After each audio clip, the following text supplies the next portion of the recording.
চাকরি করেন তারা আন্ডার প্রিভিলেজ, তারা কি কোনোভাবে কম সুবিধা পান? কোনোভাবে মনে হয়? কিন্তু তাদেরকে এই অযৌক্তিক পোষ্য কোটা দেওয়া হচ্ছে। আপনারা জানেন সাংবাদিক বন্ধুগণ যারা আছেন, আপনারা জানেন যে রাজশাহী বিশ্ববিদ্যালয়, চট্টগ্রাম বিশ্ববিদ্যালয়, জাহাঙ্গীরনগর বিশ্ববিদ্যালয় ইতিমধ্যে বৈষম্যমূলক পোষ্য কোটা সিস্টেম বাতিল ঘোষণা করেছে প্রশাসনিক সিদ্ধান্তের মাধ্যমে।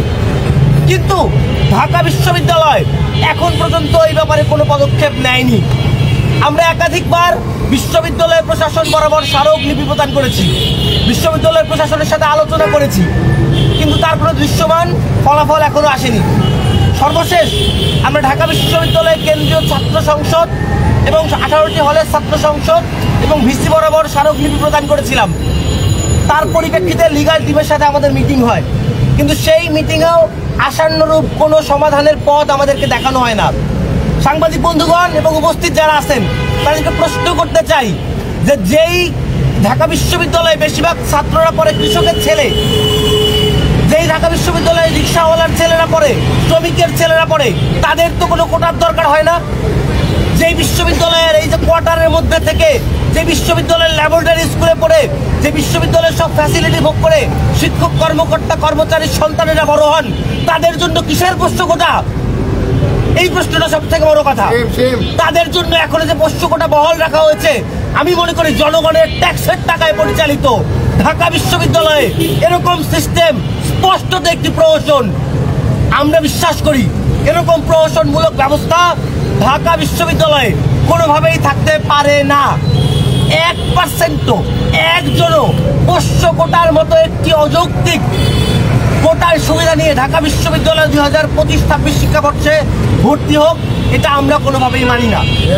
এই জায়গা থেকে আমাদের অবস্থান প্রথমত।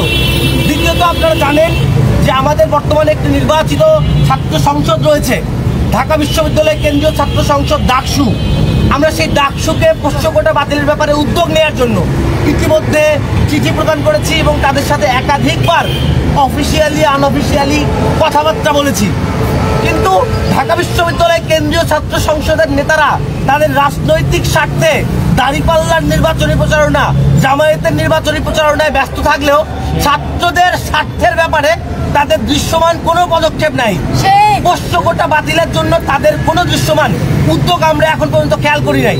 তারা দেশের সব বিষয়ে বিবৃতি দেয়, কিন্তু যেই পোষ্য কোটা ঢাকা বিশ্ববিদ্যালয়ের উপর, ঢাকা বিশ্ববিদ্যালয়ের ঘাড়ের উপর চেপে আছে, সেই পোষ্য কোটার ব্যাপারে ডাকসু আজকে পর্যন্ত কোনো বিবৃতি দিছে আমরা এখন পর্যন্ত দেখি নাই।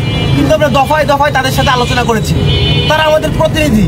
আমরা দাবি জানাই ডাকসু অনতিবিলম্বে প্রশাসনের সাথে আলোচনা করে 2025-26 শিক্ষাবর্ষের ভর্তি পরীক্ষার আগেই পোষ্য কোটা বাতিলের জন্য দৃশ্যমান পদক্ষেপ নেয়।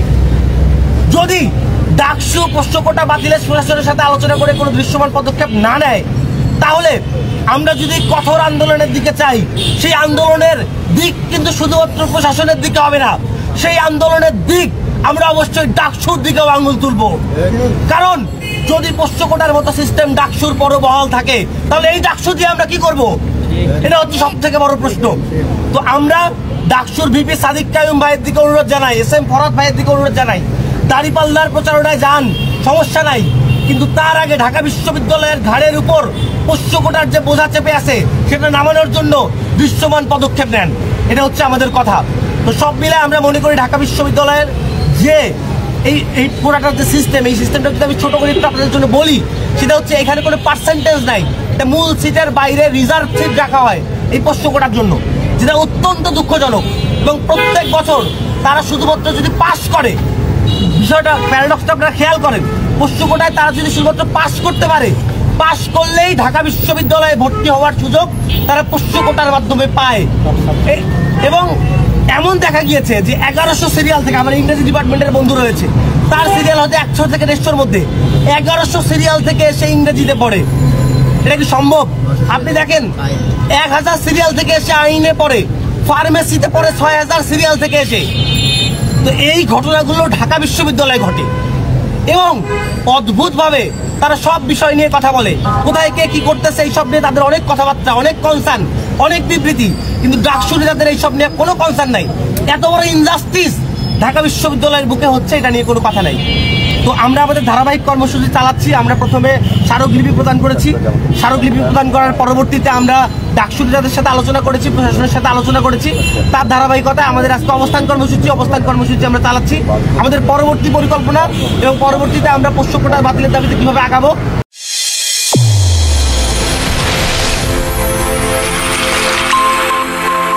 চ্যানেল A1 হৃদয়ের স্পন্দন।